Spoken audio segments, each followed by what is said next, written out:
It has a tremendous complexity to it. There are no two parts that are the same. It has over 500 discrete parts, and there's not a right angle in that thing.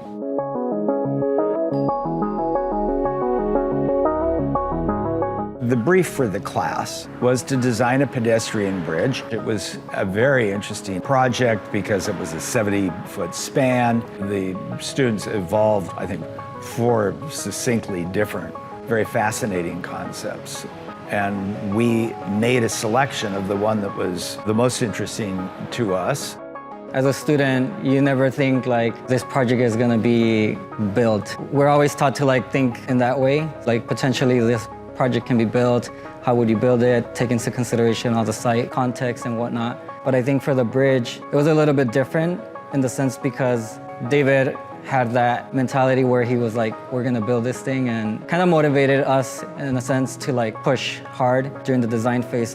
So the Arroyo Bridge is about designing completely digitally, getting through the entire fabrication process with one trade, one team, and that's something that's not typical to the AEC industry.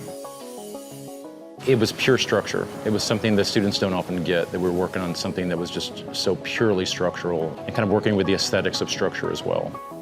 The geometric aspect of it was very complicated, but it made it more free. Like, it really was eye-catching. People really responded to it at the time.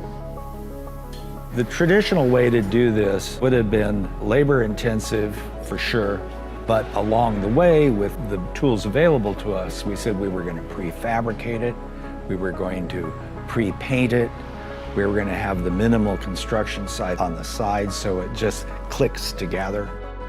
We didn't have the inkling of the complexity until we really started doing the engineering. Scott dove into it. He came to us and he said, what we really ought to do is use the robots. We had to work with people that were master welders, and it was really a critical part of the process. And how I first approached Autodesk was like, I want to build something, I want to do collaborative robotics. I want to keep very traditional master welders in this process, but I also want to basically take a lot of cost load off of it, kind of free them up. So kind of introducing new technologies in increments to shops. Like, I want robots in a shop like this. I want a robot in the corner they can haul out when they need to do very specific geometries, to kind of create a workflow that a shop like this can just have a robot in the corner, pull it out when they need it. I was really excited when I first saw the bridge design because it really gave the opportunity for us to explore a number of themes that we had been researching in the lab. But instead of being in a lab environment, we got to actually put them out in the real world. The research in our lab has been trying to look at, we have all these really complex designs that historically we haven't been able to make. Can we look to some existing technologies and create some software workflows to help bridge that gap between the digital complexity and the physical manufacturing technique? Collaborative robotics is when a human can actually interact with the same workflow that a robot is doing. In our instance, we have a robot doing literally the heavy lifting and the precise positioning. And then humans can come in and do the more nimble, precise things like welding along a complex curve. While that's something you technically could robotically program, it is far simpler and far faster at this point for humans to take care of that.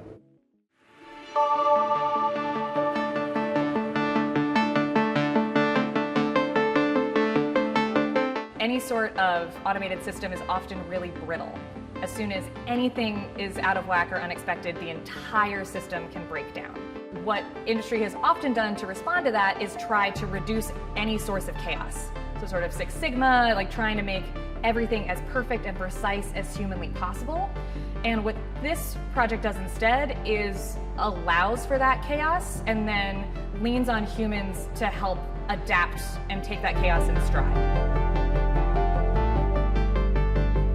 Once you get familiar with a robot, I think it's very easy to control it and be able to like do whatever it is you want to produce.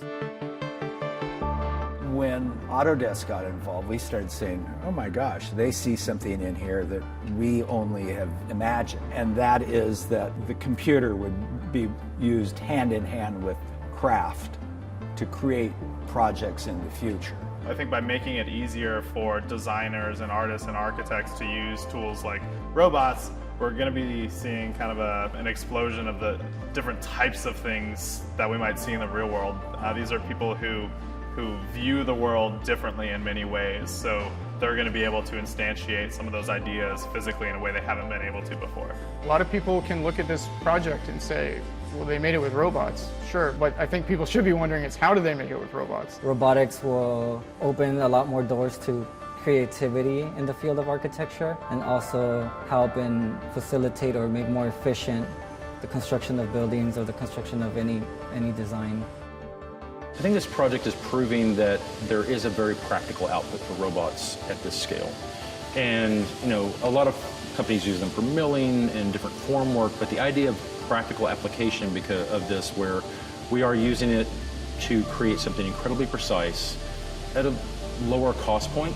For us, when we entered this project, one of the reasons we wanted to explore it was we had this hypothesis that we can make really crazy complex structures if we create a better software workflow to the design environment. And I think that we achieved that.